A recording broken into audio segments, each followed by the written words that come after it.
Baik, saya akan mempraktekkan bagaimana caranya memakai kain ihram. Tuh ya. Ini khusus untuk laki-laki. Ya. Kain ihram insya Allah dari travelnya akan dibagikan, dapat ya. Insya Allah. Nah, itu ada 2 dan ukurannya insya Allah sama. Ya, sama ukurannya baik panjang maupun lebarnya. Nah, silakan. Sini Bu, ya. Kain ihram ini ada 2. Saya akan praktekkan untuk yang bawah. Ya, yang bawah. Nah, ini saya sudah teliti, bahkan sudah di uji coba yang paling mudah, yang kuat, ya, dan juga aman untuk menutup aurat. Udah biarin seperti itu. Nah, pada saat bapak-bapaknya ingin pakai kain ihram, ya, saya akan memberikan rumus kiri. Ingat kata-kata saya kiri, karena yang akan diutamakan itu kiri. Kalau saya ngasih tips-tipsnya bermacam-macam bingung. Ingat kiri berarti ingat tangan kiri. Nah, ini kiri. Ya, silahkan tangan kirinya supaya dipolkan ke ujung kainnya seperti ini. Kalau yang kanan silahkan direntangkan. Hanya saja insya Allah ada lebihnya, karena tangan kita itu ya jelas lebih pendek daripada kain. Kemudian kakinya silahkan dibuka sebatas bahu. Ya, selebar bahu. Nah, kemudian silahkan ditarik ke depan. Nah, seperti ini. Ulangi ya. Seperti ini, ya. Nah, setelah itu digeser ke kanan. Ini tadi yang kanan ada lebihnya. Kegunaannya itu untuk mengunci. Agar apa? Agar aman auratnya. Cara nguncinya bagaimana? Caranya silahkan ditarik ke depan. Kemudian masukkan sekitar 7-8 cm ke dalam. Nah, seperti ini. Untuk mengunci supaya kuat. Ya. Oke. Setelah itu silahkan ya dilipat sebagaimana kalau orang mau pakai sarung. Ya. Seperti ini digulung. Diusahakan kain ihram ini di atas mata kaki. Jangan sampai menutupi mata kaki karena itu merupakan larangan. Dan diusahakan laki-laki pakai sendal pada saat mau umrohnya, mau ihram. Nah, ini digulung tapi belakang jangan dulu. Berarti seperti ini ya. Oke. Sip. Sekarang kita coba melangkah. Kita angkat lagi, kemudian kita buka. Kan aurat kita bagian depan ya. Kalau laki-laki itu ya, yang namanya aurat itu mulai dari pusar sampai lutut itu auratnya laki-laki wajib ditutup. Ya. Kemudian kalau orang yang namanya laki-laki pakai kain ihram itu larangan tidak boleh pakai daleman. Rata-rata orang itu merasa nggak nyaman. Dari situ saya membuatlah tips ini supaya menutupi auratnya dengan aman. Pertama, ada lipatan yang pertama, tuh ya. Kemudian ada lipatan kedua. Ini yang kedua ini udah double. Berarti ada 3 lapisan untuk menutup auratnya aman. Umpama terbuka nongkrong juga aman, karena udah dikunci tadi, dikancing. Tuh ya, seperti ini. Kemudian yang atasnya bagaimana? Ya, ini lembar kedua yang atas. Ya, dibagi 2 silahkan. Ini, tuh ya, seperti ini. Sama panjangnya, kemudian dikalungkan ke leher. Nah, seperti ini. Kemudian ingat lagi tangan kiri. Kan tadi kiri ya, bicara kiri berarti kiri lagi. Pegang ujung yang kiri. Ujung yang kiri. Oke? Nah, kemudian silahkan ya, disimpan di bawah ketiak kanan. Nih, seperti ini, ke belakang. Nah, itu ya. Tapi ini bukan dimasukkan ke sini. Sekarang contoh kalau dimasukkan seperti ini. Contoh. Kalau ketarik akan lepas. Pak, bagaimana caranya? Dikancing. Ya, silahkan diperlihatkan. Itu ya. Nah, ini tadi kan belum dilipat. Silahkan ikut digulung, dilipat ke bawah. Ya, rapi? Oke. Kita tes. Betul enggak? Sekarang kita tarik, betul tidak? Ya, berarti ngancing. Ini kuat ya. Tuh, jam saya sampai goyang-goyang. Memang ngancing seperti itu. Kemudian setelah itu, ya, bagian yang kanan yang ini yang ini, silahkan dimasukkan ke bagian dalam kain ini, maksudnya dalam perut sini. Sini. Nah, seperti ini dulu. Kemudian ujungnya, nih, ya, ujungnya yang ini silahkan ya, dimasukkan lagi seperti tadi, tapi jangan dikancing. Yang ini hanya dimasukkan saja. Nah, sini. Kenapa? Nanti untuk mempermudah pada saat tawaf, pada saat mau sholat. Nanti saya kasih tahu ya, seperti ini. Oke. Berarti kan begini nih. Terus bagaimana? Ini kan masih terlihat nanti dada dan belakangnya. Kita tarik ke belakang. Ya. Tolong dibantu, Bu. Ya. Nah, ini nanti akan menjadi seperti baju kimono, baju Jepang. Ya. Oke. Ya. Ini yang bagian belakang, lihat, tertutup. Ya, tuh lihat, tertutup. Umpama lagi sholat juga tertutup belakangnya. Nah, ini model seperti ini dipakai pada saat bapak-bapak pada saat mau umroh, mau niat ihram, mau sholat kan biasanya di mikot itu kan sholat dulu. Mau sholat berarti harus seperti ini nih, pundaknya harus tertutup. Tuntunannya pundaknya, kedua pundak harus tertutup. Kemudian pada saat mau sholat juga di Masjidil Haram, biasanya habis tawaf itu kan ada sholat di belakang makom Ibrahim. Ini seperti ini. Selanjutnya kalau umpamanya Bapak Ibu punya rezeki yang lebih, ingin sodako, bagaimana caranya? Ya. Yang pertama ya boleh Bapak Ibu beli kurma yang 1 dus, tapi kurmanya yang berkelas, yang bagus lah, umpamanya kurma mejol yang agak lumayan, ya, ada yang sekilo itu 200-300 ribu, dimasukin ke plastik-plastik kecil, plastik es. Insya Allah kalau kurma yang mahal, insya Allah berebut tuh. Umpama kita masuk ke Masjidil Haram bawa 10 bungkus, kasih tuh, niatkan ingin cari pahala, dapet tuh ya. Kalau uangnya lebih, Pak, uang saya masih numpuk, bagaimana nih caranya? Caranya ya beli Al-Quran, ya, jadikan jariah. Caranya bagaimana, Pak? Caranya silahkan datang ke toko-toko yang menjual Al-Quran. Jangan belinya yang di emperan. Karena ada yang di emperan tuh yang kaki 5. Al-Quran, bahasa kitanya Al-Quran ini ada capnya. Tapi beda. Nah, kerajaan Saudi ya itu ada memang peraturan bagi siapa saja yang menaruh di situ tuh di rak-rakan di Masjidil Haram ya. Ada ciri-cirinya, namanya stempel dari kerajaan.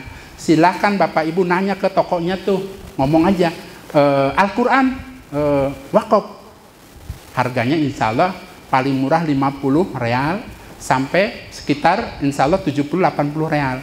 Umpamanya 70 real 7 kali 4 saja sudah 280 ribu. Taruhlah kita bulatkan berarti satu Quran kurang lebih 300 ribu. Uangnya banyak, beli 10, 3 juta berarti kan lebih dari 3 juta, silakan. Bawanya dikit-dikit, bawa 3. Kemudian taruh saja di rak-rakannya. Niatkan hatinya ingin jadikan itu pahala buat saya dan keluarga saya. Saya ingin berjariah, jadikan jariah ya Allah. Itu ya, seperti itu ya. Terkadang kalau nggak dikasih bimbingan begitu, kita asik belanja, uangnya habis. Nah, kemudian ada juga yang bertanya, Pak, rata-rata di kampung saya itu ya, itu tangga pada datang minta air jam-jam, boleh nggak dicampur dengan air putih? Ada yang seperti itu, karena katanya saya malu masa nggak dikasih air jam-jam. Kalau ngikutin tuntunannya, ya saya menyarankan jangan lakukan, karena itu sedikit hal yang kurang baik. Orang kan itu mengiranya itu air jam-jam, malah dicampur sama dia, diam aja di kamarnya tuh, dicampur sama dia. Nah itu saya rasa saya tidak menyarankan. Terus bagaimana caranya? Caranya pakai gelas kecil. Terus jangan itu yang namanya teko air jam-jamnya ditaruh di depannya. Ada orang yang nggak ngerti ya, kayak nuangin air aqua biasa, glok, aus lagi begitu. Ya dari diri kitanya di dapur tuh tuangkan sedikit-sedikit, silahkan, gitu ya. Nah, tapi jangan dicampur lagi dengan air galon atau air aqua apa-apa, umpama jangan, ya. Karena apa? Tidak ada tuntunannya, karena memang sesuai dengan doanya air jam-jam, bukan air dicampur-campur. Tuh ya. Bahkan ada di YouTube saya, boleh nggak dicampur dengan saya pengen ngopi air jam-jam. Terus macam-macam ya pertanyaan, ada yang seperti itu ya. Kemudian Bapak Ibu, ya, insya Allah Bapak Ibu mungkin ada yang belum membuka YouTube Abah Jojo. Ya, saya ya, semenjak saya usia 50 tahun lebih itu ya, mencurahkan ingin sekali yang namanya ilmu ini bermanfaat. Akhirnya saya kumpulkan keluarga saya membuat YouTube namanya Abah Jojo. Kalau mau pencarian tuh Abah Jojo Umroh, insya Allah nanti keluar gambar saya. Nah, saya musyawarah dengan keluarga, saya tidak mencari materi, saya ingin sekali agar bisa bermanfaat. Nah, dari situ Bapak Ibu saya buatkan beberapa video bekal untuk ibadah di Tanah Suci. Contoh, ya, insya Allah seminggu yang lalu saya buatkan karena ada permintaan, Pak saya ingin sekali yang namanya Bapak buatkan video mengenai sholat hajat, kemudian sholat tasbih, kemudian sholat tobat, saya mau bertobat Pak. Ya, saya ini orang tadinya orang bagaimana gitu, tolong Pak. Akhirnya saya buatkan. Di situ boleh dibuka. Cara bukanya bagaimana Pak? Cara bukanya tadi ya, tulis dulu tuh, ada di aplikasi YouTube Abah Jojo Umroh. Kalau sudah keluar, tekan tuh gambar saya, gambar Abah Jojonya, ditekan mukanya, jeret. Nanti keluarlah video-videonya. Setelah videonya keluar, klik lagi tuh video, ada tulisannya, video klik. Baru di situ pilih Ibu. Ada tata cara misalnya umroh, ada tata cara minum air jam-jam. Bahkan ada ibu-ibu tuh yang minta ke saya, pengen sekali seumur hidupnya mencium Hajar Aswad. Akhirnya saya buatkan videonya dan ternyata berhasil. Ada beberapa orang perempuan yang berhasil. Mutoibnya melarang, tapi dia merasa yakin dengan bimbingan saya, ternyata Allah mengqadar, ternyata berhasil. Sampai nangis-nangis sedih, masih bahagia. Pada saat dia berhasil, langsung dia ngasih tahu ke saya, Pak saya ada di Masjidil Haram, saya sudah bisa mencium Pak. Nah, berarti di sini Bapak Ibu, apabila Bapak Ibu ingin sekali yang namanya mencium Hajar Aswad, ingin masuk ke Hijr Ismail, merasa kesulitan, boleh di situ buka YouTube Abah Jojo. Asalkan yang kuat ya, yang kuat ada keinginan dan juga sama-sama harus berdoa. Ya, insya Allah nanti bisa masuk. Nah, berarti kesimpulannya silahkan perbanyak doa. Kalau yang namanya YouTube itu hanya sebagai ikhtiar. Ya. Ikhtiar bagaimana caranya nanti ada tip-tipsnya. Ya. Tinggal minta saja kepada Allah, yakin Allah akan memberikan jalannya. Ya, seperti itu. Dan yang terakhir Bapak Ibu, ya, dalam hal ini saya mohon maaf. Ya, barangkali ada hal-hal yang tidak berkenan dalam penyampaian bimbingan ibadah umroh, ya.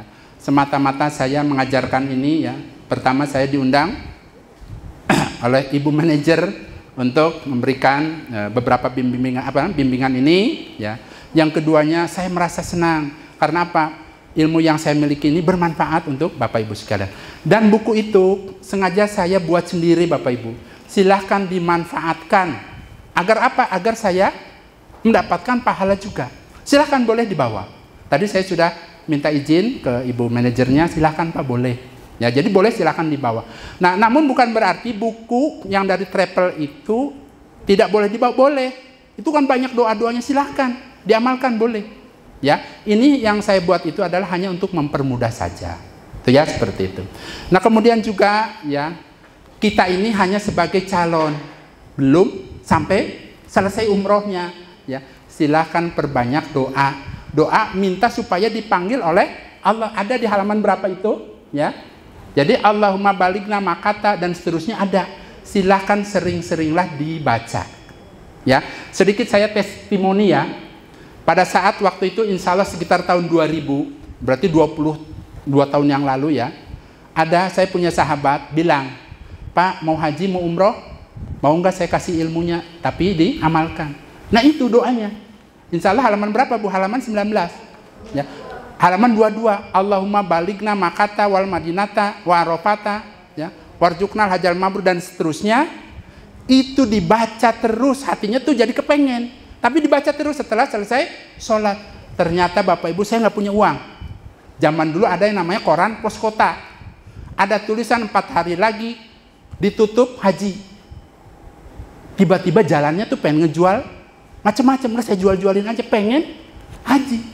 Nah itu perantaranya saya sering apa tadi tuh? membaca doa tadi, Allahumma baligna Makkah.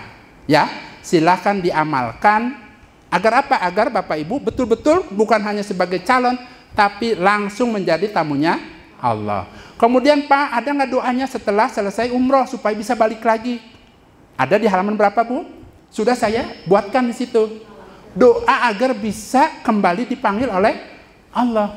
Kemudian ya, saya pernah bertanya begini, ada orang, Pak, Bu, setelah umroh ini ingin nggak kembali lagi ke Tanah Suci? Oh, saya mah mengurusin itu Pak, anak-anak saya belum punya rumah.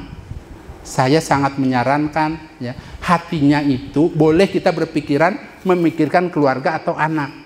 Tapi urusan ibadah itu masing-masing. Berarti yang baik itu bagaimana? Tanamkan dalam diri kita, sepulang umroh saya mau balik lagi. Insya Allah nanti Allah panggil. Kalau hatinya saya sudah pesimis, saya mah uangnya buat ini dulu, ya sudah nantinya ngurusin anak. Tapi kalau Bapak Ibu hatinya yakin bahwa dipanggil lagi oleh Allah, nanti itu dengan sendirinya ada jalannya.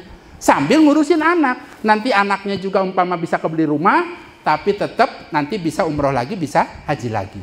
Tuh ya. Jadi saya sangat menyarankan silahkan diamalkan agar bisa kembali dipanggil oleh Allah. Alhamdulillah, jazakumullahu khairan. Saya rasa itu saja Bapak Ibu, karena waktunya sudah cukup, 11:30 lewat. Bila mana ada kesalahan saya mohon maaf. Dari saya, wassalamualaikum warahmatullahi wabarakatuh.